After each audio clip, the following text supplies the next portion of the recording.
When I find my code in times of trouble, friends and colleagues come to me, speaking words of wisdom. Welcome everyone, thank you for coming here. My name is Danut Enachioiu. I've been working a year and a half with Google now.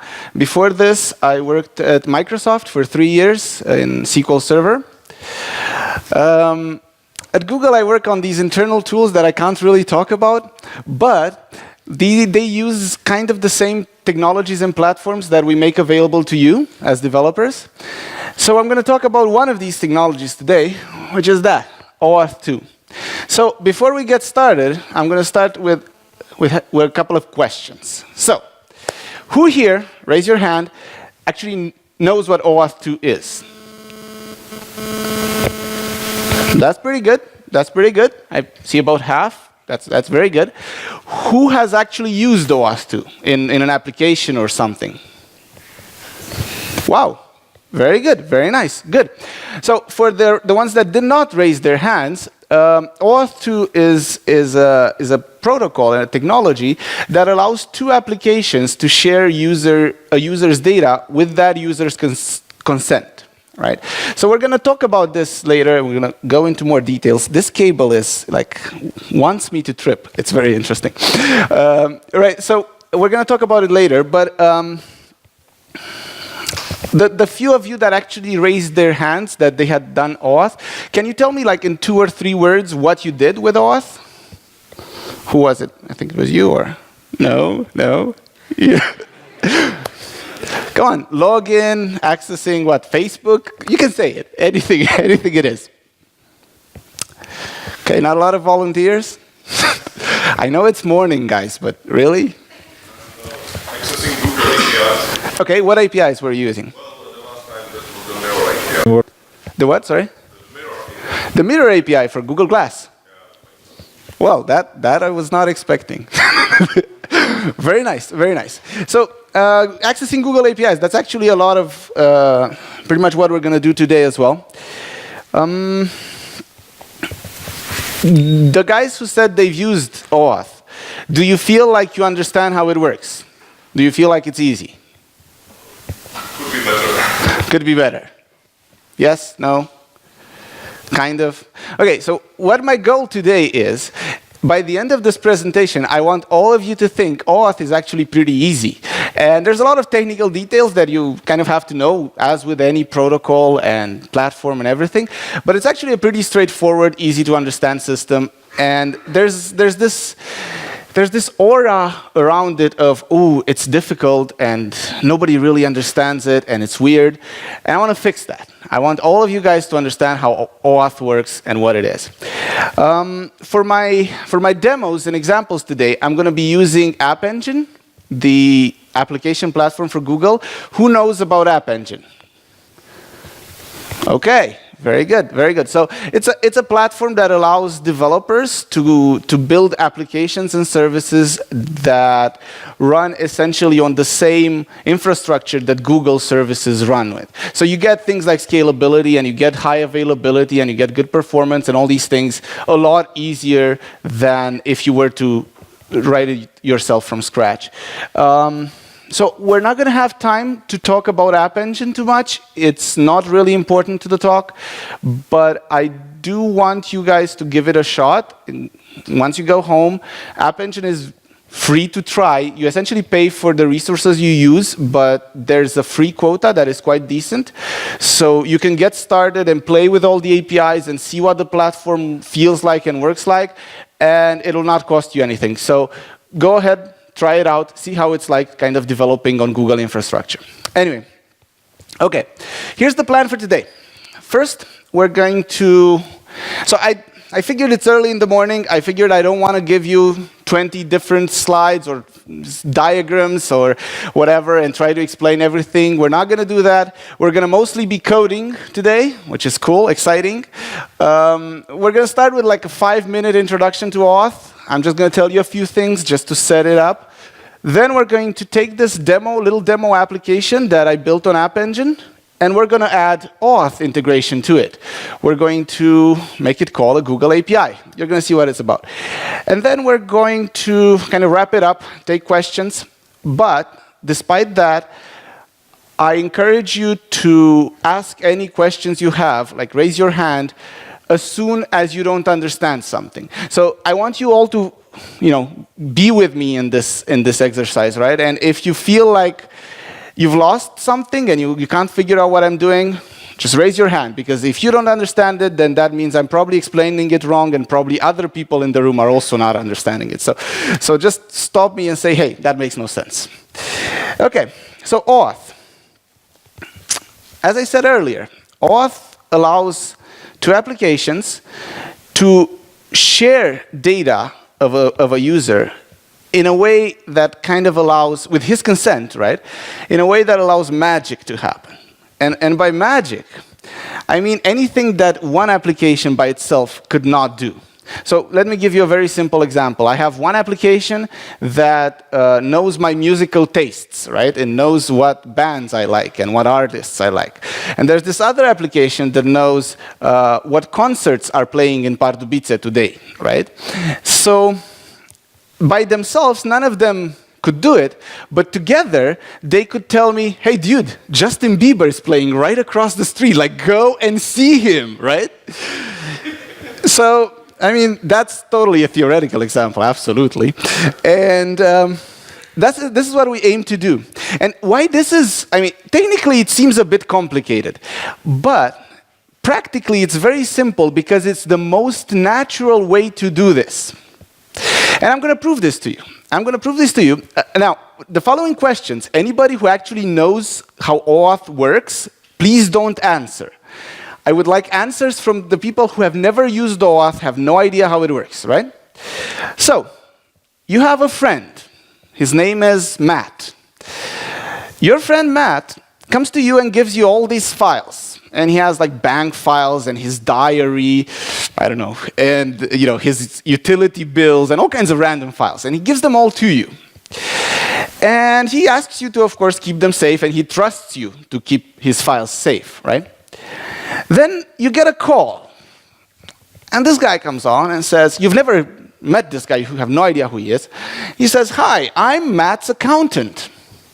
And I have Matt here, and he said that that you should give me all of his bank files because I need to, do his accounting. What would you do? Hey, what would you do? Come on. I will call Matt. Right, call Matt. If he's related to accountant or not. Exactly. So obviously the most natural response is, dude, I'm not going to trust you just because you say Matt is okay with this. I'm going to ask Matt, right? It's his files.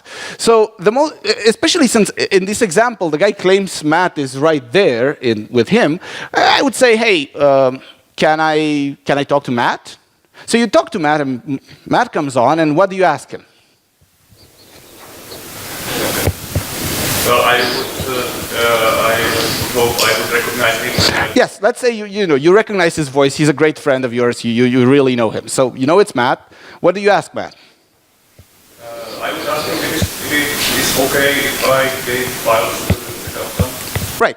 So you go and you ask Matt, hey Matt, this guy who says is your accountant, is it okay if I give your bank files to him, right? And Matt will say yes or no. Hopefully he'll say yes, because otherwise this doesn't really make sense in real life, right? But Matt will say yes. So then you give the files to the accountant. Next day, the accountant calls you again and says, hey, I need those files again. What would you do? Well, I mean, it's kind of debatable, but if Matt already said this guy is his accountant and he's doing his accounting, then probably it makes sense to kind of give him the files again. But if the next day the accountant guy comes and says, oh, hey, it's me, the accountant again, can I have Matt's diary? You're probably going to say, hell no. Hell no. Matt said he's okay with you getting his bank files, but his diary? No, probably not. Let me ask Matt again, right? So this is surprisingly close to how OAuth works. This is very, very similar to the security protocol here. And that's why it's pretty easy to understand, because it's exactly what you would do as people in this situation. So it's really straightforward. And I'm going to show you kind of like how to do it now. And to do this, I've actually, let's see if my wireless still works. It does. Okay, so I have a little application here that I'm kind of trying to force App Engine to load right now. So App Engine will only really load your application when it's in use, unless you are willing to pay for resources just sitting idle. And this is just a free app, so it's not configured that way. So let's see. I'm going to go to my application. And okay, this is a bit of Ajax doing some background requests. There you go. So what this application is, the name Nomadic Drummer, that is kind of a lucky circumstance. When you create a Google Cloud project, it generates an ID for you, and it's an adjective and a noun, and it's automatically, like, it picks random words. And for me, it picked Nomadic Drummer, and this is a music app, so I thought it's perfectly appropriate. It's thank you for the name, Google, right? So it's an application which basically has a list of concerts that are happening, and you can kind of go and buy tickets. If I go and click something like, whoa, Justin Bieber, oh my God. I click this, and it pops up in my tickets list, right? And each concert has a location, an artist. It has a start time, which I haven't bothered formatting, but you, of course, are developers, so you find this the perfect way to format date and time, right? I mean, this makes perfect sense. And it also has an end time. There's also a duration, but it's not displayed here. So we have this application. We like it. It's awesome. And we think about, hey, wouldn't it be awesome if we integrated this with Google Calendar? Right? So the user comes in here and buys a ticket to Justin Bieber, but maybe he'll forget by the time the concert actually happens. So we'd like to kind of up here add a button that says add to my calendar. And I would like it that when I press this, it just magically appears in my Google Calendar. Now there's several ways to do this, and there's some of them are easier. You can kind of provide an event file that the user might open with his calendar application, which might be Google Calendar, but there's a lot of mights there, and it also doesn't allow us to kind of update this. Maybe Justin Bieber decides to delay the concert by an hour or two. We would like to be able to continue to have access to the user's calendar, kind of keep his calendar up to date. So we're going to do this live, but to kind of make this presentation fit within 1 hour, we can't do everything here. So I kind of made a couple of changes ahead of time, because they're not really related to OAuth, so they weren't that important. So what I did, oh, by the way, this is kind of a typical Java App Engine application. It has a JSON API for providing most of the data. It uses a bunch of components you might have heard of. JSON for serializing to and from JSON. Objectify for accessing data in data store. If all these things don't make sense to you, it doesn't matter, because they're not related to our actual demo today. So what we've done, and the front end, the application, is AngularJS application. Anybody here use AngularJS? Wow, great. So you guys know what this is. For the others, it's a framework for doing JavaScript in a smart, data-bound, funny way. We don't have time to go into it, but you should totally research it. It's really nice to use. So what we've done is we've added, in our table, we've added, you can't really read this if I select it. We've added a little form that posts to our API, somewhere to calendar/add to calendar. And it has an input, like a hidden input field with the ID of the concert we're trying to add to calendar. And there's a button, right?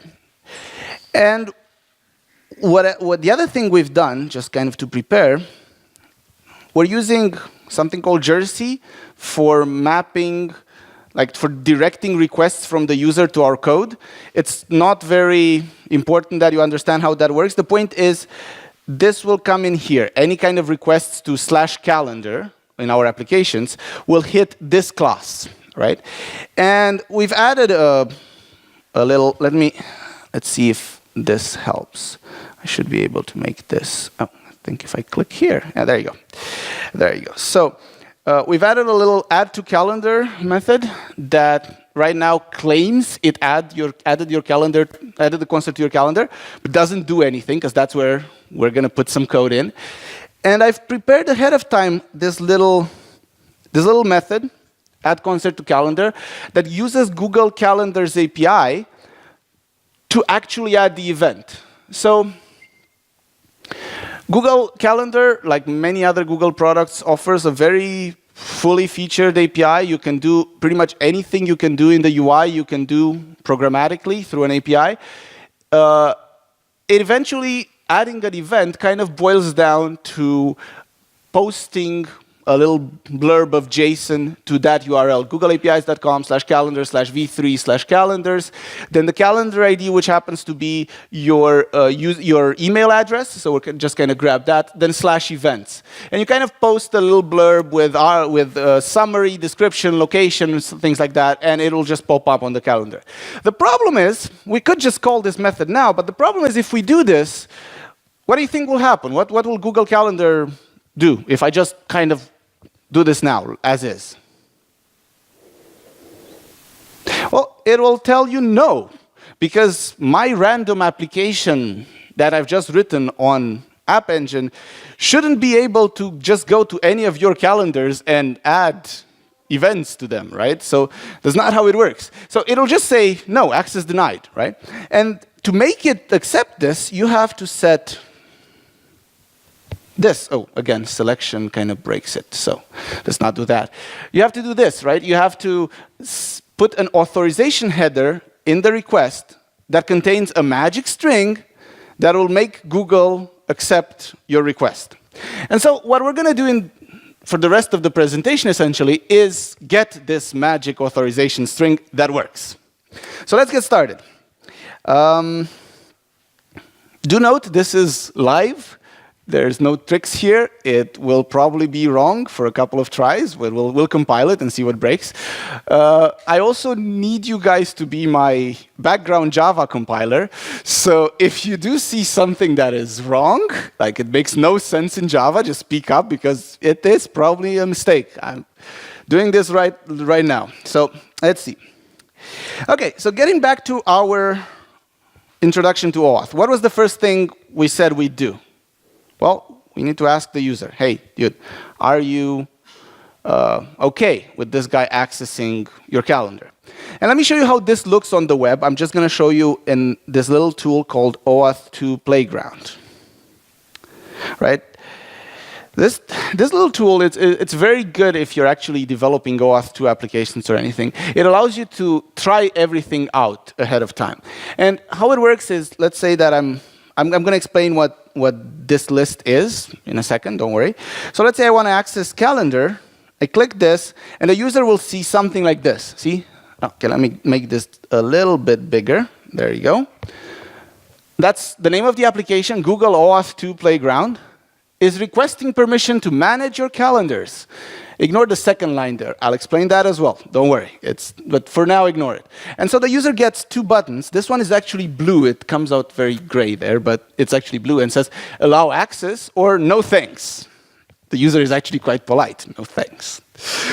That being said, so we want to trigger something like this. All right. And the way you, sorry, not here. There you go. The way you trigger something like this is you have to redirect the user to Google. Because if you think back to the example that we talked about earlier, who should ask the user for permission? The accountant? No, because that wouldn't make any sense, right? Like if the accountant says, oh yeah, I asked Matt, and he says it's OK. Makes perfect sense, right? Oh, sure, then it's fine. Why would you lie, right? So that doesn't work. So just like in that example, it's Google, the one that has the data, about the user's calendar, right? It's Google that needs to ask the user for consent. So how you do this is we're gonna redirect the user to a URL somewhere in Google. And first, let's build this thing. Let's build this URL. It's also, if you're not familiar with Java, I think most of what I'll do is pretty self-explanatory, even if you don't program in Java. But if there's any questions, just feel free to ask if there's something that doesn't make sense.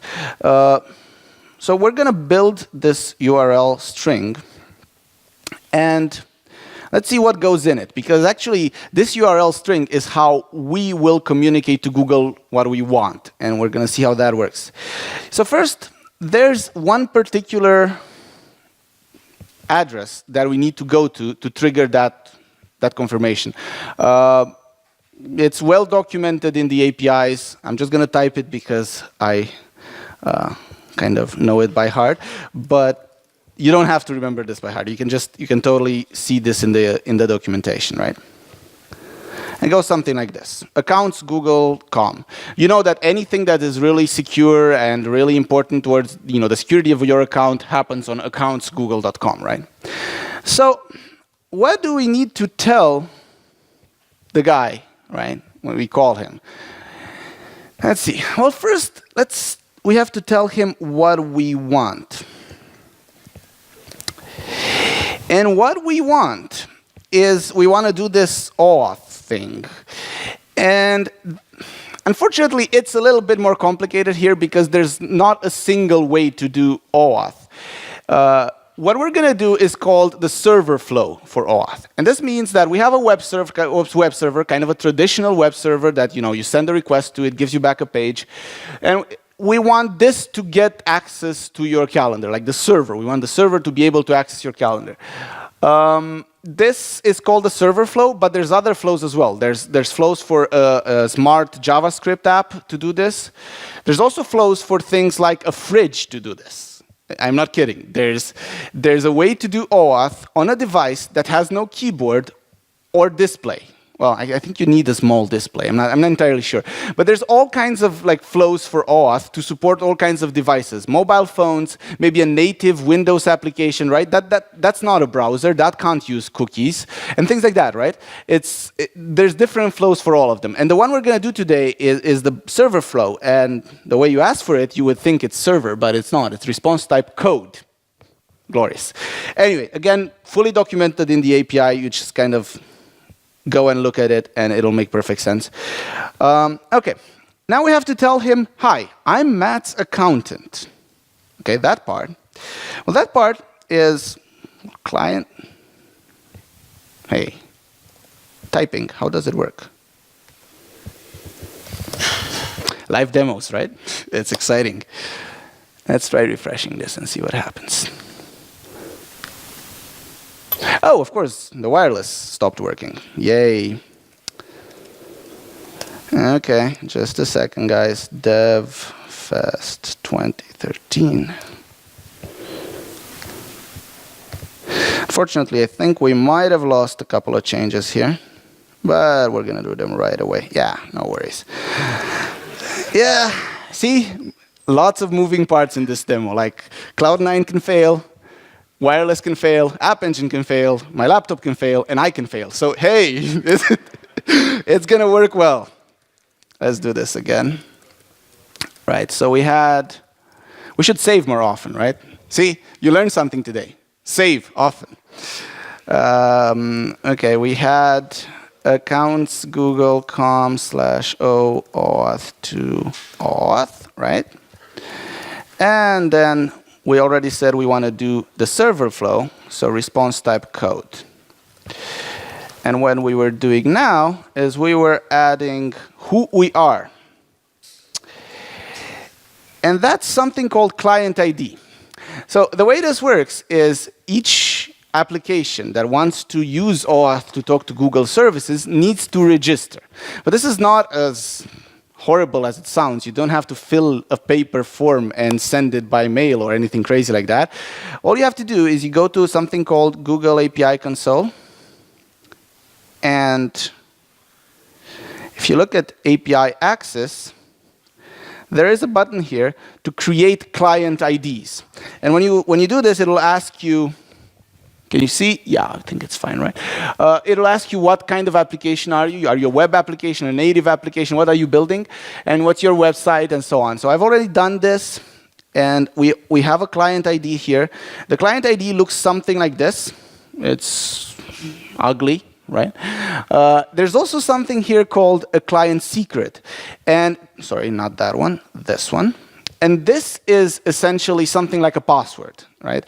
It's the server equivalent of a user's password, right? So we're going to take our client ID. Let's just put this in here. Great. So we told the server who we are, right? What do you think? Should we also put the client secret to say, no, really, we are the server?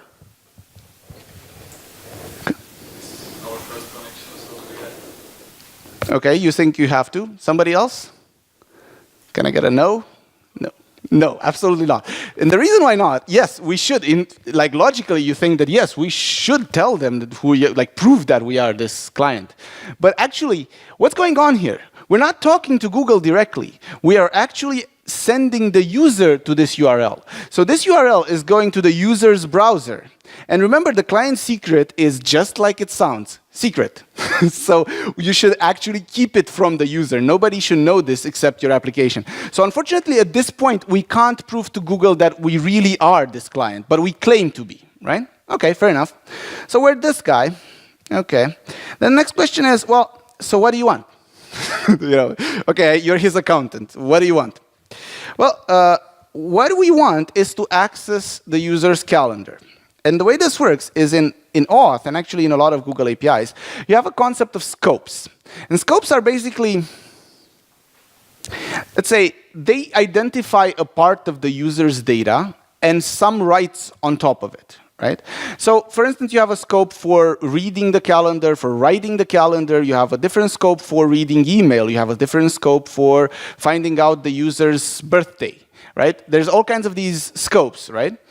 So the one we're looking for is we want to modify the user's calendar. And scopes are kind of like XML namespaces. They look like URLs, but you're not supposed to go there. Like it's not something you want to access and try to see what's on that page. I mean, you could try. I'm guessing it's nothing interesting. But they're just like an identifier, like XML namespaces. So the one for, we have to encode this because it's already, we are already doing this in a URL, so we need to encode this other URL. And the scope for this one is googleapis.com/auth/calendar. This is actually pretty easy to remember because they're all like this. Okay, not all, but most of them are googleapis.com/auth/something. And the something is usually what you want. There's a couple of exceptions. Gmail looks a bit different, but anyway. Okay, so we say, hi Google, we're these guys. We want access to the calendar. What else? Well, this is a more interesting parameter. It's called access type. And let's go a bit into this one. So what you have to understand is once the user gives us consent, this is permanent, right? So there is no, this is not temporary. Once the user said, hey, I'm okay with this application accessing my calendar, until the user explicitly goes to his account and says, I revoke this access, which he can do at any time, so you shouldn't rely that the user hasn't done this, you will continue to have access to his calendar, right? Well, that's, I guess, kind of good, depending on what you want to do. But there's two ways of this to be permanent. The question is, can you do this even if the user is not using your application? So let's say you have a batch job in the middle of the night, right? You have a batch job running in the middle of the night. Can it go through all of your users' calendars and kind of update them? If the user stops using your application for like 6 months, he's not used your website for 6 months, can you still go to his calendar and make changes? That's a question, and you get to decide whether you want yes or no. And the two modes are called online and offline. Offline means even if the user is offline, like he doesn't access your application, you can still get this permission. Or online means, no, I can only access his calendar while he's using my application. Right, so we're going to use online. Oh, by the way, this is what you saw earlier in the OAuth playground, right? When we looked at this, and we say we want to access something, right? It says, perform these operations when I'm not using the application. That means the application is asking for offline access. If we don't ask for this, this line won't appear. And the interesting thing is we've done studies on this, and there is an actual, so the more lines show up here when you request your OAuth consent, the less likely it is that the user will say yes. Keep that in mind when you're developing your application. So don't go ahead and ask, oh, can I see your calendar, your email, your, do this whenever, and so on and so forth, because the more things you ask, the more likely the user will say, no, you may not, right? So we're going to use online, not because it necessarily makes more sense for us, but because it's a lot simpler to use. With online access, all you have to do to continue to get access to the user's calendar is exactly the same thing you've done the first time. So the second time we will ask for the same permission, it will just be automatically approved without any confirmation prompt to the user. So it's very easy to do the online approach. The offline approach, you get a certain token that you have to remember and keep securely and so on. It's more complicated. So let's just do this one. Okay, there's more. Okay, so we told Google, this is what we want. This is who we are. We want to do this while the user is actually accessing our application. What are we doing here? We're redirecting the user to Google. Okay, the user clicks OK or not OK. What happens then? Well, the user needs to come back to our site, right? We didn't just send the user to Google to stay there. We want him to come back to our site. And so for that, we need to give Google a URL to send the user back to, right? So this is in a little parameter called redirect URI. Sorry, URL encode. And I'm just going to hard code this here to make it simple. Normally, you'd do something smarter here, like to look at what your host name is and so on. But the address that we want to go to is nomadicdrummer.apps, no, sorry, -a appspot.com. Calendar OAuth 2 callback. Right? And what you have to keep in mind here is that this URL is actually pretty important for security. You couldn't, if Google allowed you to put any URL here, people could kind of abuse this, right? They could send people to Google and then redirect them to their application and things like that. So to fix that, you have to register this URL when you create your client ID. So you have to say, this is where I will ask you to redirect my users. I have 2 of them registered here because I also have a backup app, just in case something crazy happened. So the -b is exactly the same app, but backup version of it. But essentially, you would list any URLs that you want called back here, right? So we did this, and there's only one more parameter, just one more thing, right? Just one more thing. So the user comes back to us, right? He comes back to us in this URL, and we can tell who the user is because we just look at cookies and we can easily tell who he is. But the question is, how can we tell which calendar he was trying to add, right? Because we want to continue and go ahead and add that calendar, but how can we tell what was the calendar? Now, one idea would be we could go ahead and put this in our, like somewhere in our data store, just save it in the user profile, and that would kind of work. But now imagine that, okay, now you have 2, like the user has 2 tabs open, and he kind of goes through this process in parallel in both of them. Then we're going to get mixed up. I mean, again, you could solve all of these issues, but it's a lot simpler to just use something that the API provides, which is a little parameter called state. Sorry, was there a question or no? Okay. In this parameter, you can just put anything you want, and Google will send this back to you when it's redirected. right? So in our case, we just want to put the concert ID in here. We put the concert ID in here, and that means when we get the callback, we'll know what we were trying to do.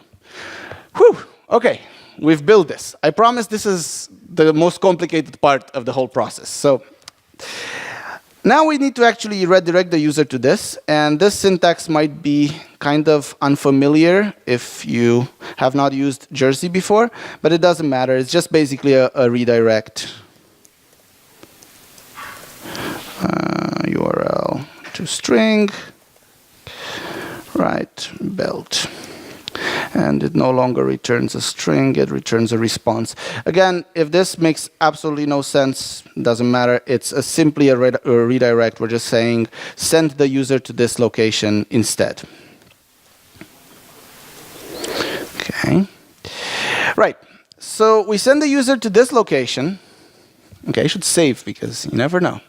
There you go. You send the user to this location, and he's going to come back eventually. So when he comes back, we want to continue working. So let's add another method that will handle the coming back part, right? So this is going to be just a normal get. So just it's not a post or anything. Google sends him back just to the normal get. And it'll come to, we said, OAuth 2 callback. I don't have to specify /calendar because, again, this whole class is only registered in WebXML to handle /calendar. So this is what we get. And this one will actually produce HTML. So this no longer produces HTML. This one does. We just have some sort of OAuth 2 callback method, right? And that was weird. I'm not sure what that was. Okay. Maybe I should mute this just in case. Okay, much better. Okay, so user comes back. When the user comes back, Google sends you two things on the URL as query parameters. The first one is, well, what we just sent there, the concert ID. So let me pick that one up. As a query parameter, we want to look at state, concert ID, right? And the other thing that it sends you is a lot funner. It's a code. Haha, of course. It's a little string that looks like AF2/ whatever, just a random opaque string that basically represents the authorization that the user just gave you, right? So we're going to get this code in a string. And before I go on, let me just copy this. We're going to need the concert again anyway. And we're also going to need to know who the user is. And I have a little user provider that will, actually it's get logged in user. Okay, whatever. We're going to need this a bit later, so I don't want to stop at that point. Right, so we got this code from Google that represents the user's authorization. Can we use this to make that API call? No. And the reason we can't is, the rest of it might seem like, wait, that's such a useless complication because, right, we just got the code. Why can't we just put this code in and send it to Google and it should accept it because the user approved it? It's actually a bit more complicated than that. The thing is, this code was seen by at least, maybe it could have been seen by at least one person who shouldn't see it. Who do you think that is?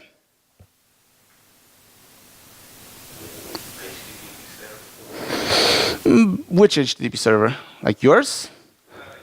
It's yours, so it's fine. You're supposed to see it. Who else?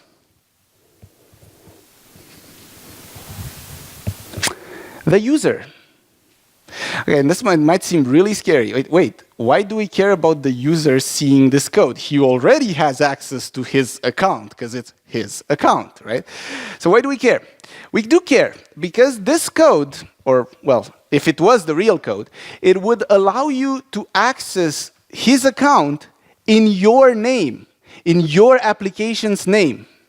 So let's say the user of course the user sees this because remember how this is happening. This is going through browser redirects, right? So we redirect the user to Google, and Google redirects the user to us. That means the user and his browser get all of these codes that are passed by so far, right? So now the user, if he had a code that would allow him to access his own account as yourself, as your application, then let's say he goes and posts uses that to post something illegal. Let's say he uses that to send spam. Let's say he uses that to send 1 million requests and completely blow your application quota, right? Because, if your application will send 1 million calendar requests per day, then you need to talk to somebody in Google about it. I'm just telling you ahead of time, right? So there's some quota limits here, right? So the user shouldn't be able to do all of these things and claim that he is you, right? Also, this is not an ideal world. In an ideal world, it would be just the user, but imagine the user might have spyware, might have all kinds of browser toolbars, might have all kinds of crap installed on their machine, and they might steal this URL because it's just the URL that the browser visits. So if you could use this code to do anything secure, it would be pretty bad. So what we need to do is we need to take the user out of the equation. Okay, user, you said you're fine with this. That's as much as we wanted to know from you. But now it's time for your application to talk directly to the Google server without any user in between. And the way we're going to do this is, because it's all similar, we're going to do another HTTP connection. And it's a post this time. But this time, we're not sending the user there or anything. We're actually doing this from our server to Google server, right? So let's build a URL for this. Again, this might look like a weird syntax to do this, but that's how it is in Java. So we need to go again to accounts.google.com/o/OAuth 2, but this time it's something called /token. Again, this endpoint, this is called the token endpoint. The other one is called the auth endpoint. It doesn't matter. You can find all of them in the documentation. It doesn't matter what the URL actually is. So we're going to open an actual HTTP connection to this, right? So let's do HTTP URL connection. Because Java again, we need to cast this.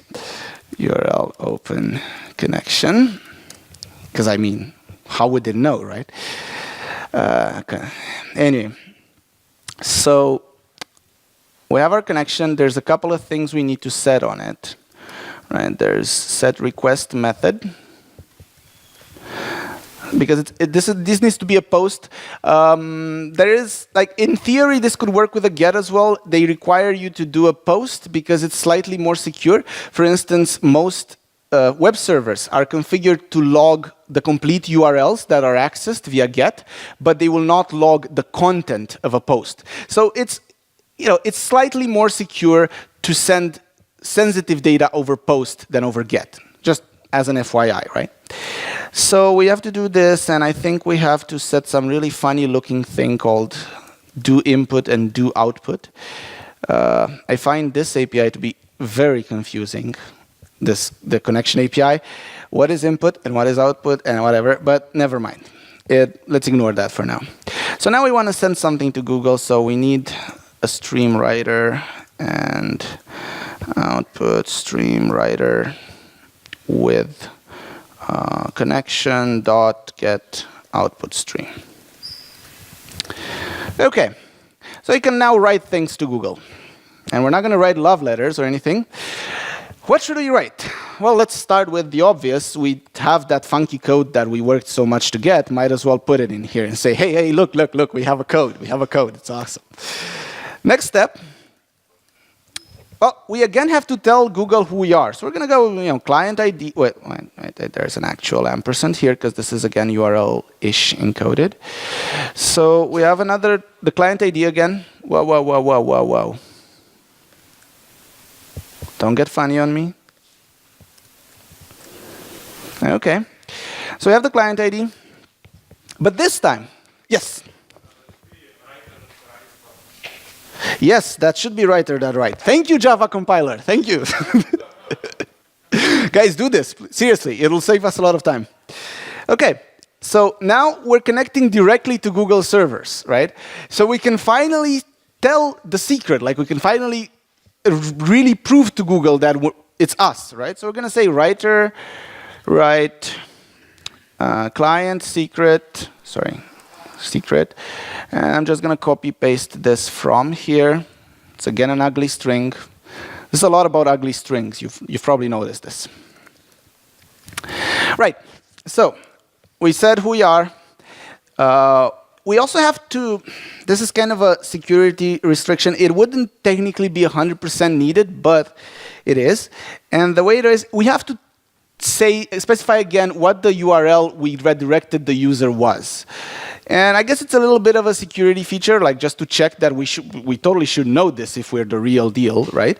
And it's also, it helps you debug your application a bit. Because if you're using multiple OAuth clients and they're doing different things and they redirect to different URLs, and you then try to use the code from one to do the other thing, then this will fail. So we're going to have to do this again. It's basically this thing. Okay, oops. Okay, I'm hoping this is fine, or does it? No, it has an extra paren. Okay, right. The redirect URL, and then there's another kind of obscure parameter that just has a single value, and you just, writer. See, I learned the second time. And so this one is grant type authorization code. This is pretty much specified in the spec. You just have to put it this way. As far as I know, there's no other valid values, so there's nothing else that you could put here, but you just still have to put it. Right, that's it. Promised you this will be easier than the previous one, right? So we just send all of this stuff to Google, and what Google will give us back is a blurb of JSON. You guys know what JSON is? Just random question. JSON, hands up. Yes, thank you. So, in case you didn't raise your hand, it's an object notation. It's a way to kind of mark up data in a text form. It looks. I can show you how it looks. Like if we go to our own API, let's say concerts. It's going to take a second because it probably shut down my application in the meantime because nobody was using it. Again, if you were to do an actual production application, you can configure it so that this never happens and there's always an instance ready to serve it. Yes, so this is kind of what JSON looks like, right? It looks like JavaScript, and that's because it's called JavaScript object notation, right? So it's a way to say these are the fields and they're nested, and these are the subfields. So Google will send us something like this, but it'll contain different fields. And to parse it, I kind of prepared ahead of time a class called OAuth access token response. And this is kind of how the JSON will look from Google. It'll have an access token. It'll have an expires value, which tells you how long you can use this access token before it will be rejected. And a token type, which is usually bearer, because it's a bearer token. Like it says whoever has this token can use this. Anyway, it'll always be bearer. It's fine. Right, so what do we want to do? I prepared this ahead of time so we don't have to write it. We're just going to deserialize it. So OAuth access token response, right? We're using JSON. JSON is this Google open source library for transforming JSON into Java objects and back. It's already configured so that it works correctly. We're just going to say JSON, take this JSON, and convert it, we're going to add that in a second, and convert it to an OAuth access token response class, right? There's one more thing, because Java, again, actually reading the string that Google sends back is quite a bit of code. It's like 5 or 6 lines, so I didn't want to write that during the presentation. It's also not related to OAuth, it's just annoying. So I made a little read response function. I'll show you how it looks like. There's nothing hidden in it. We're not doing anything we're not cheating here, right? Yeah, the function just looks something like this, right? But it's a lot of work. I mean, you could do it easier with something called Google Guava, but never mind. It's buffer, you create a reader, and then you start reading it line by line, and you add them together, and so on. It didn't matter for the talk, so I skipped it. Right, so we have our response. We can finally build that authorization string. Authorization. And this looks like response.getTokenType. So if this was bearer, this would look like bearer space and then the code, which is response.getAccessToken.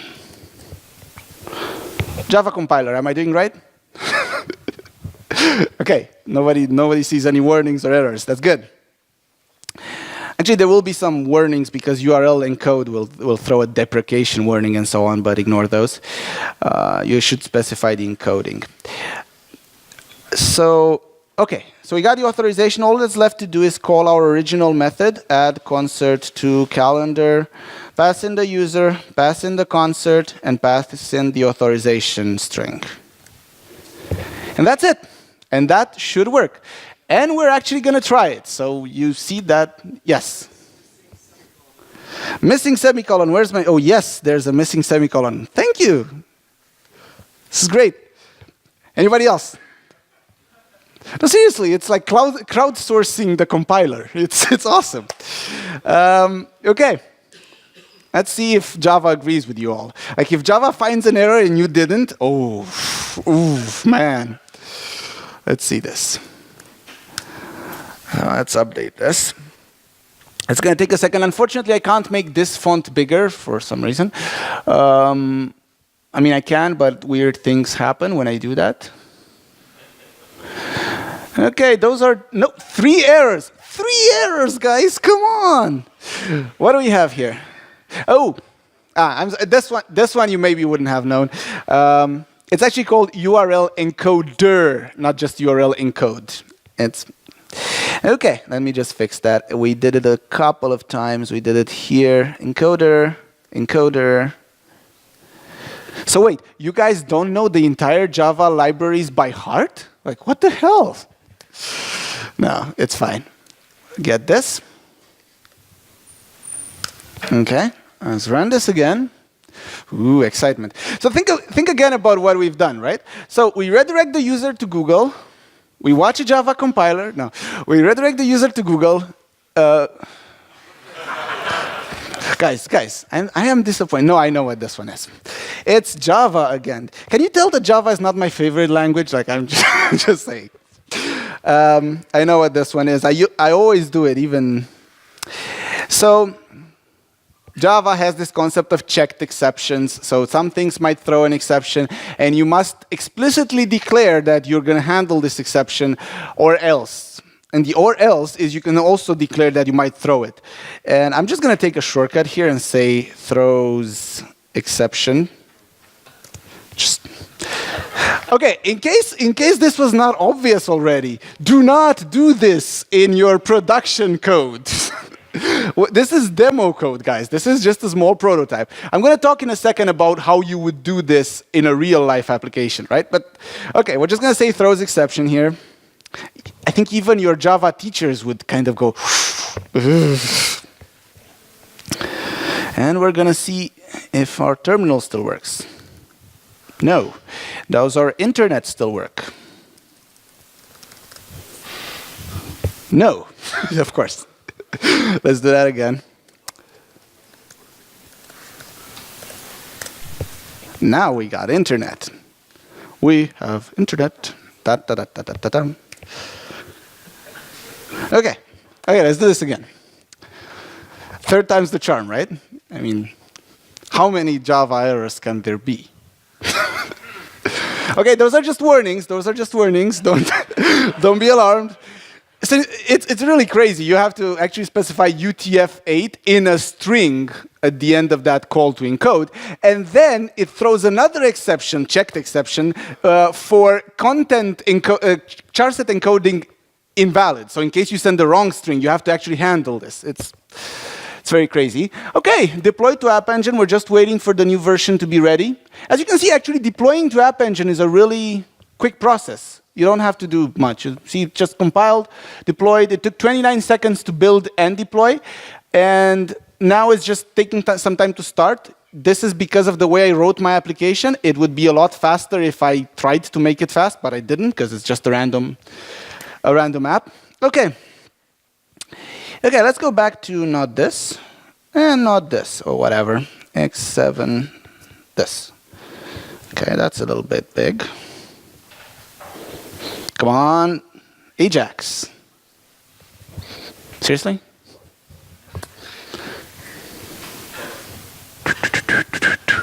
Right, so while this is loading, which apparently can take some time, let's recap how we did this. Redirect the user to Google. Google asks, hey, are you okay? Then they redirect the user back to us. So far, we can't trust anything that has happened, right? Because all of this was just like anybody could redirect the user to Google. Anybody could make a request to our random OAuth 2 callback URL. Remember, obscurity is not security, right? Just because you choose a weird URL doesn't mean that it's in any way secure. And then when we got this, we connected directly to Google, sent our secret, and Google sent us back the real authorization access token, right? And now let's see if it works. Okay, so Justin Bieber, hell yeah. So we go and we click Add to Google Calendar. And now if the internet is with us, are you with us? Is there internet here? Okay, this is slightly surprising, but let's see. I hope it didn't really disconnect again. Right. Oh, well, I think I already approved this for this application, so it just directly added it to my calendar. But let me clear that approval first. So, I mean, this you might think, hey, hey, right, you just added. Well, first I'm going to show you that it is actually in the calendar, but then you'll say, hey, you added that yourself before. See, it is in the calendar. But we're going to do this again, just so you don't think there's any cheating going on here. I'm going to go to Accounts Google.com and revoke access to my application. I think I had already granted it while testing earlier today, so it might have happened. So you go to Security, there's this Manage Access button, Secret Password of Doom.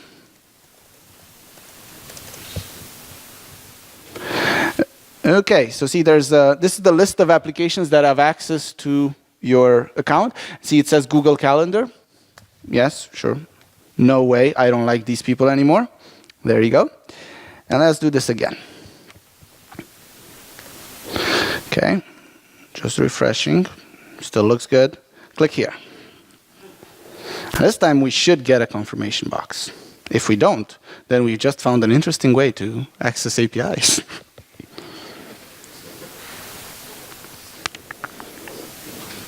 I wonder why it's so slow. Anyway, might be a combination of strange wireless with who knows what. Demo time slowness.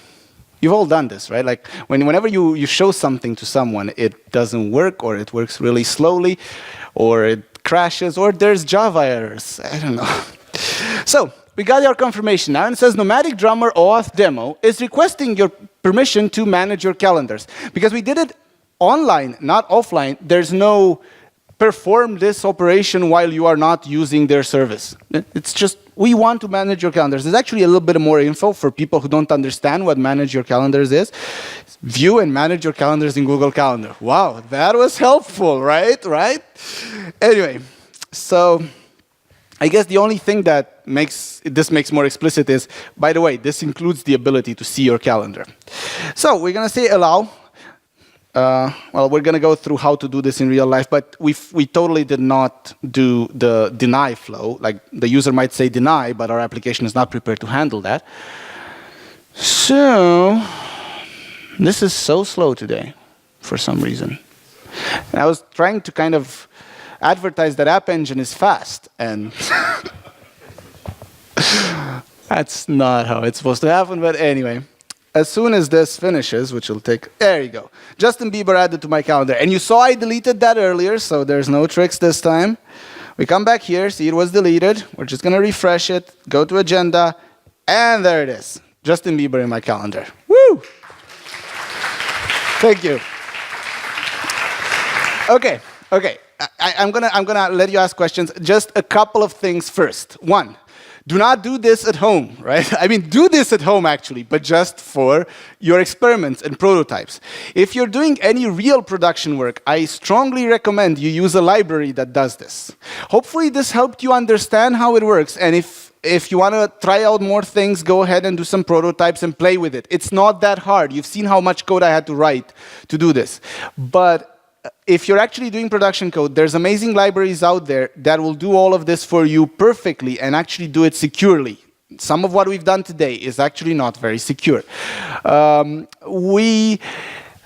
You want to use probably, if you're doing Google APIs, there's something called Google Client Libraries, and they're available for a bunch of platforms and languages, like for Java and for JavaScript and for Android and for iOS and a lot of other platforms. And they do both the API access, like they help you insert this in the calendar, for instance, and they also do the authentication part. They handle everything for you. There's also a bunch of open source libraries for doing OAuth, and again, they will handle everything for you. It's a lot easier to do that way, and it's, as with most things in security, writing your own is not a good idea. Okay. There's a lot of other topics we could talk about, but there's no more time. So questions. Let's see. Oh, come on, guys. Come on. I know it's morning, but come on. Yes. I was using Cloud9. It's a web-based editor for, well, code. The nice thing about it is it also has a terminal, so I could actually go ahead and deploy this application from it. Yeah. Cool. Other questions? I mean, it can also be about, not necessarily about auth, anything you've seen that you want to ask more about. Yes? I'll just repeat the question, it's okay. Let's say in the secret exchange for access token scenario, let's say that some bad plugin in your browser captures the secret and is faster than your code to get the access token. Is there... Okay. Okay, so I guess the question is recorded, right? So I don't have to repeat it. So the way this works is we get... So you're saying there's some sort of, browser plugin on the user's browser that captures that initial authorization code and tries to use it. Well, that code in Google servers is tied to our client ID, because it is our client ID that initially requested it, right? So Google remembers that. So it will not accept exchanging the code unless you can also provide the client secret, which is secret, right? So if you... When we made the first request, we told, no, not this, we told Google this ID, right? We told we are this client. Google will only accept exchanging this for the real token if you provide this secret. And this, again, is like a password, and you should totally keep it secret. And if somebody has found out what your client ID secret is, go ahead and delete this client and create a new one. Or I think there's also a reset client secret button. We'll just create a new secret. So this can't happen. Is it clear? Okay. Other questions? Don't be shy. Okay. Well, good. If that's it, I think we have 2 more minutes. I can use it to talk a little bit about how you would do the other side of this coin.